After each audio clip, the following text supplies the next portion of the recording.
السلام علیکم ورحمۃ اللہ وبرکاتہ۔ بسم اللہ الرحمن الرحیم۔ الحمد للہ رب العالمین، والصلاة والسلام علی سید الانبیاء واشرف المرسلین وخاتم النبیین سیدنا محمد وعلی آلہ واصحابہ اجمعین۔ اللہم اغفر موتانا وموتى المسلمین، آمین یا رب العالمین۔ الحمد للہ بإذن اللہ تعالی۔ آج ہمارا قرآنک سٹوریز کا 23rd ڈے ہے۔ میں آپ لوگوں سے یہ کہنا چاہتی ہوں کہ آپ لوگ ان سٹوریز کو کوشش کریں کہ ساتھ کے ساتھ سن لیا کریں، ایک ساتھ اس کو پینڈنگ پہ نہ رکھیں اور صرف سنا نہ کریں، بہت محبت سے، احترام سے اسے سن کر سمجھنے کی کوشش کریں۔ کیونکہ قرآن مجید فرقان حمید ورڈکٹ ہے اللہ سبحانہ و تعالیٰ کا، اور اللہ کون ہے؟ ہمارے دا بیسٹ فرینڈ۔ تو آپ اس کو شوق، ذوق، محبت کے ساتھ سنا کریں، کیونکہ یہ ہمارے بہترین دوست اللہ سبحانہ و تعالیٰ نے ہمیں سنائی ہے۔ اس کو انٹرسٹ کے ساتھ سنا کریں، اور یاد رکھیے کہ ایک دوست کی اور بہت بہترین دوست کی بات کو سننا سمجھنا بھی ضروری ہے۔ یہ کہانی ہے 11th پارے کی، تھوڑی لمبی ضرور ہے، لیکن اگر آپ میرے ساتھ ساتھ چلیں گی اور وہ تمام تر باتیں جو میں آپ سے کہوں گی آپ ان کو ساتھ کے ساتھ امیجن کرتے جائیں گی، خود کو وہاں محسوس کریں گی، تو آپ کو پتہ ہی نہیں چلے گا انشاءاللہ کہ آپ نے کہانی سن بھی لی ہے۔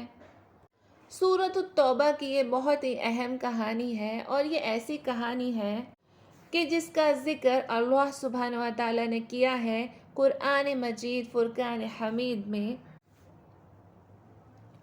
ہجرت کے 90 سال کا ذکر ہے کہ شام میں کے سوداگر مدینہ آئے۔ انہوں نے لوگوں کو بتایا کہ روم کا بادشاہ مدینہ پر حملہ کرنے کا ارادہ کر رہا ہے، اور بہت بڑی آرمی لے کر شام کے راستے سے مدینہ نکل رہا ہے، اور عیسائی عربی قبیلے بھی اس فوج کے ساتھ ملے ہوئے ہیں، اور وہ بھی اندر سے تیاریاں کر رہے ہیں۔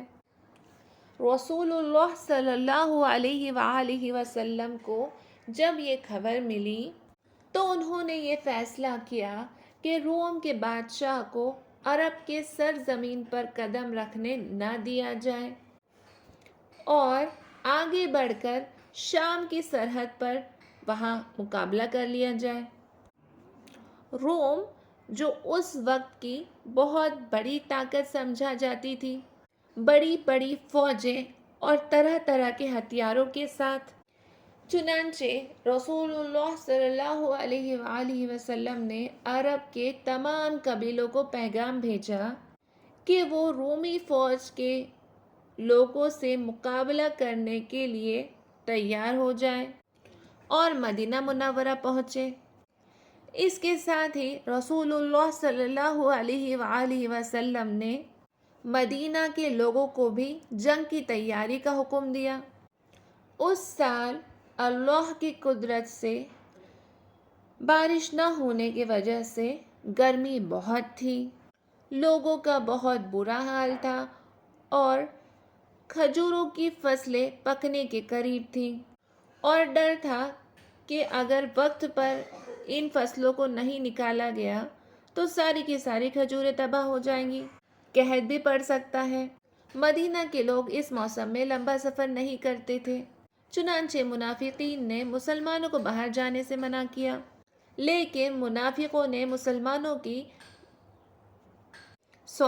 مسلمانوں نے منافقین کی کوئی بات نہ مانی اور پرواہ نہ کی، کوئی مصیبت کی پرواہ نہیں کی، اور اپنی کیپیسٹی کے اکارڈنگلی جنگ کی تیاری کی شروعات کرنا شروع کی۔ تھوڑے ہی دنوں میں مدینہ کے آس پاس کے شہروں کا بھی لشکر جمع ہو گیا۔ اب اتنے بڑے لشکر کا، سواریوں کا، ویپنز کا، کھانے پینے کا انتظام بہت مشکل کام تھا۔ اس کے لیے تو بہت ریسورسز چاہیے تھے، منی بھی چاہیے، مٹیریل بھی چاہیے تھا۔ نبی علیہ الصلاۃ والسلام نے اس کے لیے راستہ یہ نکالا اور مسلمانوں سے کہا کہ اس موقع پر دل کھول کر خرچ کرے۔ حضرت ابو بکر صدیق رضی اللہ تعالی عنہ اپنے گھر کا سارا سامان لے آئے، ایون ایک نیڈل بھی انہوں نے اپنے گھر میں نہیں چھوڑی تھی۔ سوچئے گا کہ آپ کے گھر کا پورا سامان آپ نے اللہ کی راہ میں دے دیا، جس میں ایک نیڈل بھی نہ بچی۔ حضرت عمر فاروق رضی اللہ تعالی عنہ اپنے گھر کا آدھا سامان لے آئے۔ حضرت عثمان غنی رضی اللہ تعالی عنہ نے ہزاروں روپے اور کئی 100 اونٹ پیش کر دیے۔ دوسرے صحابہ نے بھی دل کھول کر خرچ کیا، اور صحابیات وہ بھی کسی سے پیچھے نہ رہی، انہوں نے اپنی جویلری دے دی اور جو بھی سیونگز ان کے پاس تھی وہ بھی دے دی، اور یہ دنیا کے تاریخ کی بہت بڑی پرجوش قربانی تھی، جس کا ایگزامپل ابھی تک تو نہیں ملا۔ یہی قربانی کا نتیجہ تھا کہ 30,000 آرمی فورس کے لوگ، 30,000 فوجی اور 400 میل کا سفر، جو کہ بہت مشکل تھا، چند دنوں میں طے کرنے پر تیار ہو گئے۔ یہ واقعہ ہے رجب 9 ہجری کا، جس میں رسول اللہ صلی اللہ علیہ وآلہ وسلم اپنی اس فوج کے ساتھ شام کی طرف روانہ ہوئے۔ اس میں ایک عجیب بات بھی تھی کہ منافق لوگوں نے مدینہ شہر نہیں چھوڑا۔ منافقین تو آپ کو پتہ ہے کہ وہ مسلمانوں کے ساتھ تو کبھی تھے ہی نہیں، لیکن یہاں 3 ایسے پکے اور سچے مسلمان تھے جن کے پاس کوئی جینوئن ایکسکیوز بھی نہیں تھا، تو حکم یہ تھا کہ ہر مسلمان کو اس میں شرکت کرنی ہے، یعنی کہ کوئی بیمار نہ ہو اور کوئی جینوئن ریزن نہ ہو، تو پھر اس کے لیے ضروری تھا کہ وہ مدینے سے باہر نکلے۔ لیکن یہ 3 پکے اور سچے مسلمان کاہلی کی وجہ سے مدینہ سے نہیں نکلے۔ اور یہ 3 صحابی کون تھے؟ حضرت کعب بن مالک، ہلال بن امیہ اور مرارہ بن ربی رضی اللہ تعالی عنہ۔ اسلامی لشکر کو بہت مشکلوں کا سامنا کرنا پڑا، زہریلی ہواؤں کا، ریتلا علاقہ، بھوک کی شدت، تنگی، تکلیف۔ آخر کار شام کے علاقے تبوک میں پہنچ گئے۔ 20 ڈیز تک وہاں قیام کیا گیا، لیکن روم کا بادشاہ اس پہ ایسا رعب طاری ہوا کہ وہ ڈر گیا اور مقابلے کے لیے ہی نہیں آیا۔ آس پاس کے جو عیسائی لیڈرز تھے، انہوں نے رسول اللہ صلی اللہ علیہ وآلہ وسلم کی اطاعت کو قبول کر لیا اور دائرہ اسلام میں انٹر ہو گئے، اور اس کو کہا جاتا ہے غزوہ تبوک۔ تبوک سے واپسی پر رسول اللہ صلی اللہ علیہ وآلہ وسلم جب مدینہ آئے تو یہ 3 صحابی آزمائش میں پڑ گئے۔ حضرت کعب بن مالک نے یہ واقعہ اپنی زبانی سنایا ہے، ہم انہی کی زبانی اس کو سنیں گے اور پھر میں کہوں گی۔ اس کو آپ نے اپنے ہارٹ کی ایئر سے سننا ہے، خود کو اس جگہ پر رکھ کر فیل کرنا ہے، تبھی آپ سمجھ پائیں گے، اور آپ کی آنکھیں نم ہونے سے رک نہ پائیں گی۔ حضرت کعب بن مالک رضی اللہ تعالی عنہ بتاتے ہیں کہ اس مہم کی تیاری کے زمانے میں رسول اللہ صلی اللہ علیہ وسلم جب مسلمانوں کو جہاد کی ترغیب دیتے، تب میں اپنے دل میں ارادہ کر لیتا کہ میں تو چلنے کی تیاری کروں گا، لیکن جب میں گھر واپس آتا تو سستی ہو جاتی۔ سستی ہونے کی وجہ سے میں کہتا ابھی تو کافی دن ہے۔ دن گزرتے گئے، یہاں تک کہ روانگی کا دن آ پہنچا، لیکن میں تو سفر کے لیے تیار نہیں تھا۔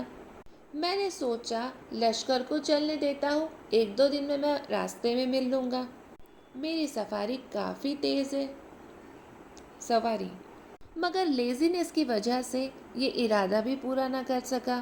اس زمانے میں جب میں مدینہ میں رہا تو میرا دل بہت کڑتا تھا، یہاں جو لوگ رہ گئے ہیں وہ یا تو منافق ہے یا معذور و مجبور ہے، جبکہ میں تو ان دونوں میں سے نہیں ہوں۔ جب رسول اللہ صلی اللہ علیہ وآلہ وسلم مدینہ واپس آئے تو معمول کے مطابق آپ صلی اللہ علیہ وآلہ وسلم نے 2 رکعت نماز پڑھی اور لوگوں سے ملاقات کے لیے بیٹھ گئے۔ جب آپ صلی اللہ علیہ وسلم لوگوں سے ملاقات کے لیے بیٹھے تو منافقین نے لمبی چوڑی قسمیں کھا کھا کر اپنی مجبوریاں بتائیں۔ اس لیے نہیں آئے تھے، یہ مجبوری تھی، وہ مسئلہ تھا، اور وہ لوگ تقریباً 80 سے زیادہ تھے۔ نبی علیہ الصلاۃ والسلام نے ان کے ظاہر کا حال دیکھا، اس پر یقین کا اظہار کیا اور کہا کہ اللہ تمہیں معاف کرے۔ کہتے ہیں حضرت کعب بن مالک کہ جب میری باری آئی اور آپ علیہ الصلاۃ والسلام مجھے دیکھ کر مسکرا کر کہا، آئیے بتائیے آپ کو کس چیز نے جہاد میں جانے سے روکا ہے؟ میں نے کہا، اللہ کی قسم کسی دنیا دار کے سامنے ہوتا جو جھوٹ بول دیتا، کوئی بہانہ بنا کر رضا حاصل کر لیتا، لیکن آپ صلی اللہ علیہ وآلہ وسلم کے متعلق میرا یقین یہ ہے کہ اگر میں جھوٹا بہانہ بنا کر آپ کو راضی کر بھی لوں تو اللہ پھر آپ کو مجھ سے ناراض کر دے گا، البتہ اگر سچ کہوں گا تو اللہ تعالیٰ میرے لیے معافی کا کوئی ذریعہ بن جائے گا، اللہ بنا دے گا انشاءاللہ۔ اور پھر حضرت کعب فرماتے ہیں کہ میں نے رسول اللہ صلی اللہ علیہ وآلہ وسلم کو سب سچ بتا دیا۔ اس پر رسول اللہ صلی اللہ علیہ وآلہ وسلم نے کہا، یہی وہ شخص ہے جس نے سچ کہا ہے۔ مجھے کہا کہ تم جاؤ اور انتظار کرو یہاں تک کہ اللہ تمہارے حق میں کوئی فیصلہ کر دے۔ حضرت کعب بن مالک فرماتے ہیں کہ جب میں واپس اپنے قبیلے میں آیا تو قبیلے کے لوگوں نے مجھے بہت برا بلا کہا۔ لوگ کہنے لگے کچھ بہانہ بنا لیتے، کچھ گھڑ لیتے، کم از کم رسول اللہ کی ناراضگی تو تمہیں نہ ملتی۔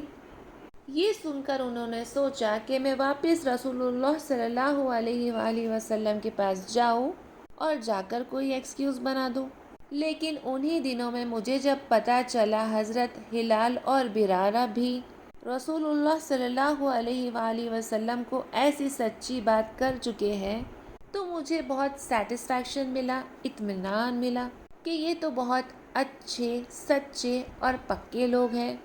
اسی لیے میں نے واپس جا کر کوئی لیم ایکسکیوز دینے کا ارادہ چھوڑ دیا، ترک کر دیا۔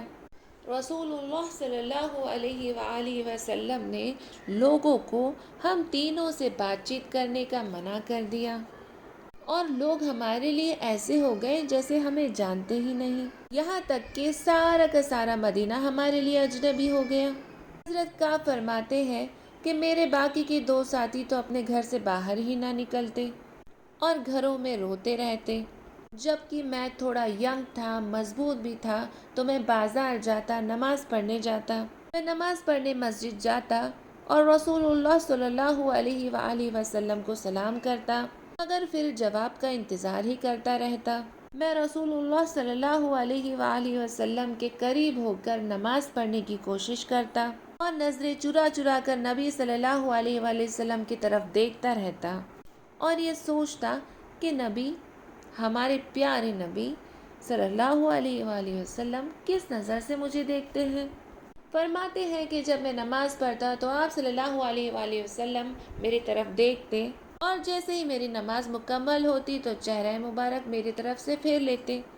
ایک دن میں اپنے پکے سچے دوست چچا زاد بھائی ابو قتادہ کے گھر گیا، بہت گھبرا گیا تھا ان حالات سے۔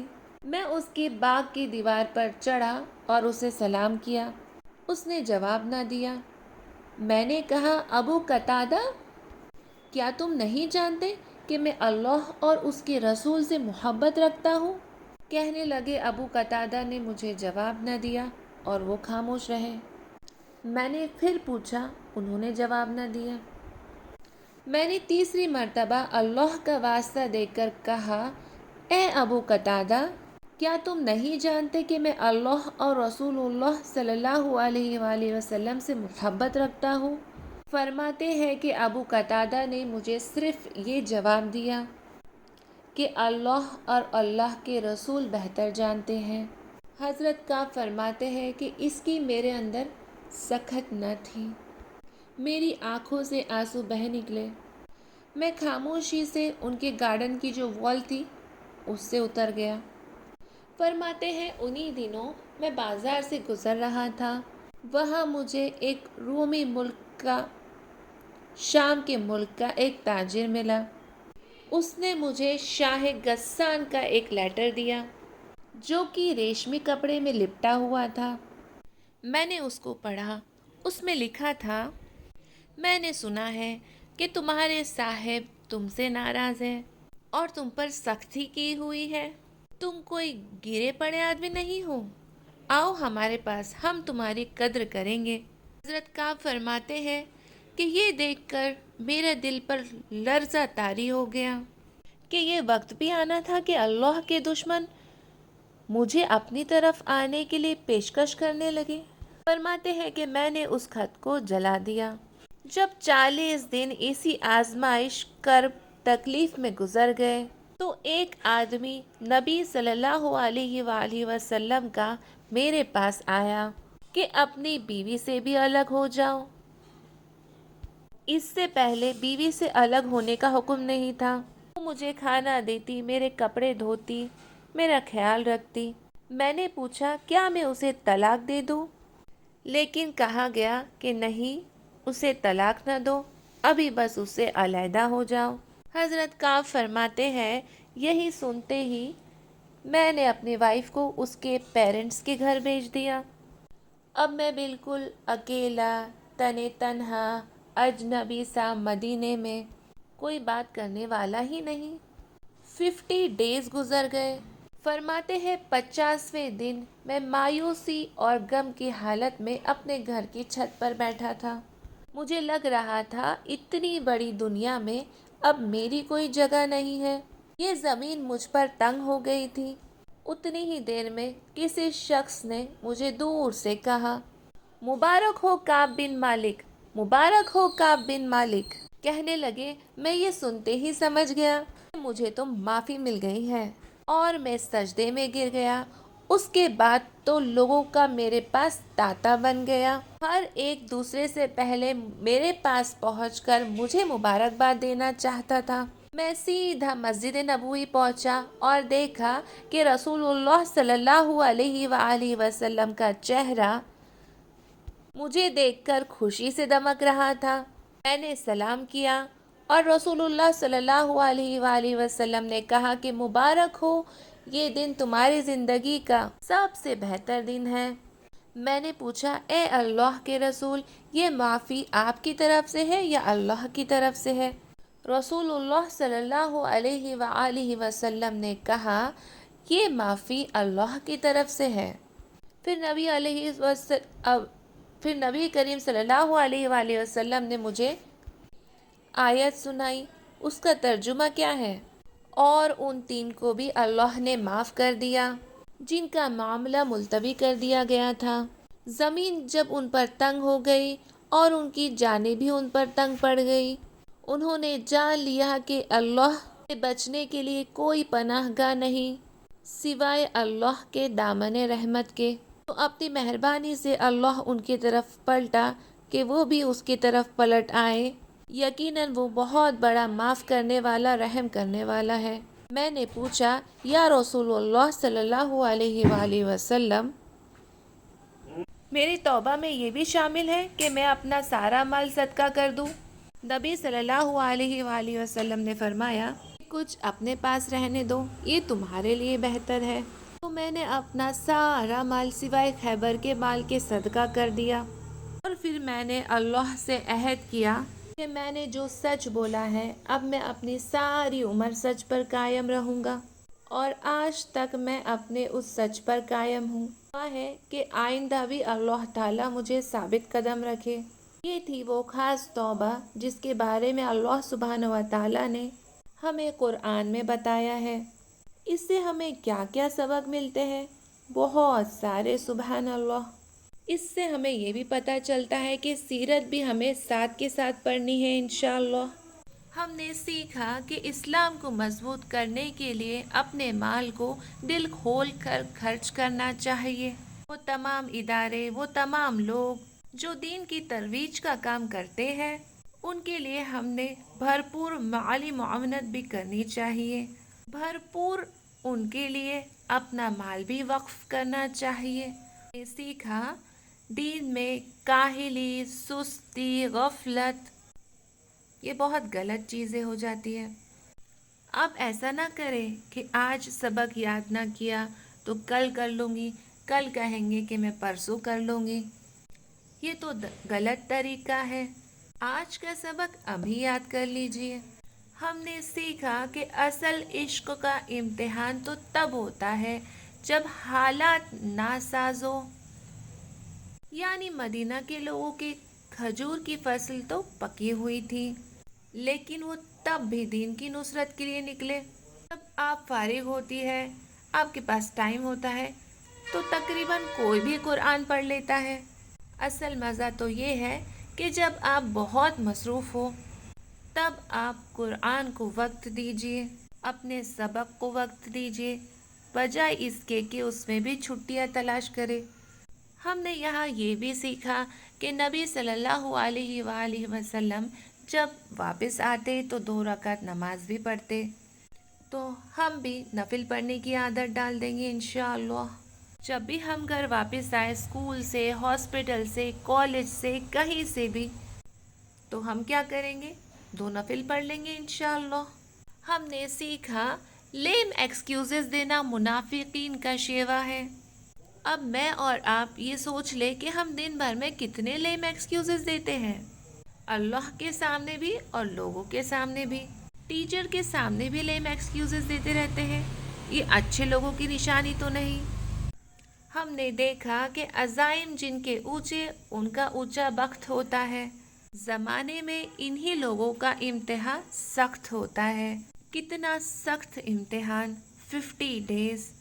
اگر آپ بھی کسی سخت امتحان میں ہیں تو اپنے عزم کو مضبوط کر لیجئے، انشاءاللہ آپ اپنا ٹارگٹ اچیو کر لیں گے انشاءاللہ۔ ہم نے اس سے یہ بھی سیکھا کہ جب کوئی بڑا منع کر دے تو کوئی دوستی ووستی نہیں رہنی چاہیے۔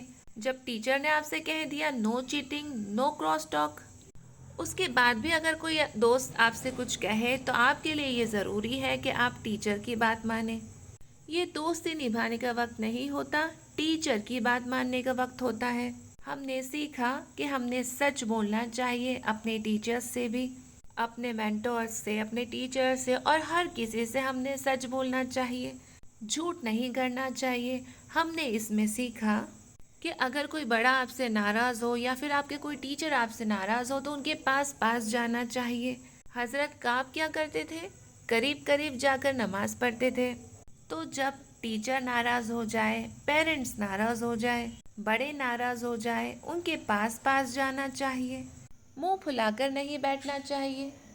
ہم نے یہ بھی سیکھا کہ جب کوئی غیر ہمیں لالچ دے تو ہمیں اس لالچ میں نہیں آنا چاہیے۔ جیسے وہ لیٹر آیا تھا حضرت کعب کو، لیکن انہوں نے کیا کیا؟ اس لیٹر کو جلا دیا۔ ہم نے یہ سیکھا کہ ایک مومن سب کچھ کر سکتا ہے، ساری برائیاں اس میں ہو سکتی ہے، لیکن وہ کبھی جھوٹ نہیں بول سکتا۔